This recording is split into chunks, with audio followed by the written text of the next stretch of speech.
So if you have numbers on social media, if you have influence, more than collaborating with brands, having your own brand is great because you have control over what the brand is and you can maximize profits and returns of your influence.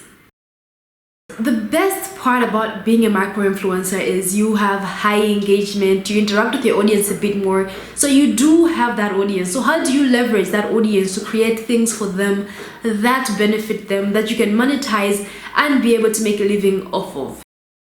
Hey there, welcome back to my channel. My name is Nthanda and I'm a digital creator from Malawi. If you are already a subscriber, welcome back, and if you are new here, don't forget to subscribe and become a part of the community.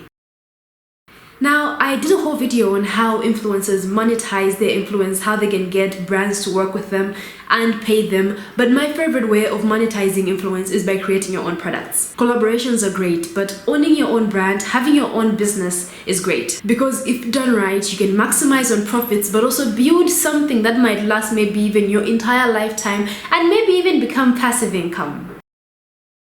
So thus far in this series, I've discussed what it is to be an influencer, how you can be an influencer, how brands segment influencers, how influencers make money, how you can grow your audience organically online, and how you can get brands to collaborate with you. But above all of that, the best thing and my favorite thing is how to use your influence to promote your own brands, your own business. So I learned from Earn on Demand that if you have 1,000 subscribers that are true fans, 1,000 subscribers that are your true fans that will buy whatever you're promoting, then you can pretty much have a business and be able to make a living for yourself. So if you have a small audience, if you are a micro or maybe even a macro influencer, here are some reasons why you should consider using your influence to grow your own brand. One is that you are trusted by your community. So whatever niche you've chosen, whatever field you're in, you've become a trusted voice and people trust your voice on this. For example, if I'm in skincare and I talk about skin a lot, I do my research, I'm known to be an expert on this. If I launch a skincare line, people will trust my voice and say, yeah, Ntha knows what she's talking about when it comes to skincare. Number two is you're probably the most relevant influencer to your brand because it's a brand that you've created, it's a brand that's around you. People trust your voice more than anybody else's to endorse this brand. Number three is you are less expensive than mega or maybe even macro influencers. You're there, you're available, you own the brand, it's your business. You don't need to pay anybody, even though maybe you might want to pay yourself just for like a little vacation. But other than that, you're affordable to yourself and no money is leaving your bank account to go to somebody else's bank account. So it's a great thing to leverage your own influence. Number four is you have loyalty to your brand. It's your brand, you created it, you're not going to cheat, you're not going to like go against it. You have loyalty to the brand, you're going to stick with the brand through and through, so you don't have to like try to convince somebody or make sure they're loyal to your brand. Number five is because you own this brand as well, you will be on the forefront advocating for this brand. This is great skincare, this is great makeup, this is great self-care, this is a great education program. I'm being serious. You should check out digisavvy.org.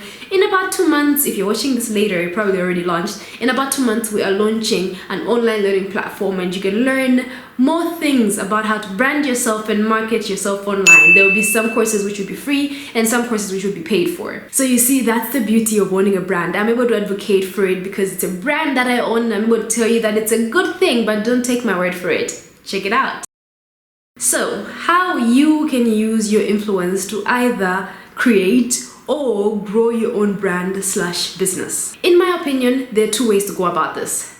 Either you create something that is so relevant to your brand and then you advocate for it, or you already have an existent business and you make sure you tailor-make your brand, your personal brand, to fit basically the script to be able to promote that brand that you have.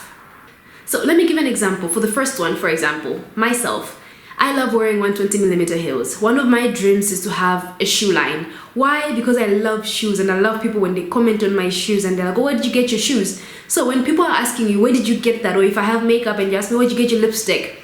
There is a market there. There's an opportunity there. Instead of going to collaborate with a different brand, I create the brand to say, oh, you want my makeup? Here it is, I'm wearing my own makeup. You want my shoes? Here are my shoes. So look at where you're most influential. For me, it's the education. People usually come to me and ask me, can you teach me this? Can you teach me that? So I'm like, okay, you want my education? Let me create a platform that educates you. And when you ask me to say, can you teach me? I'm able to direct you and say, go to digisavvy.org.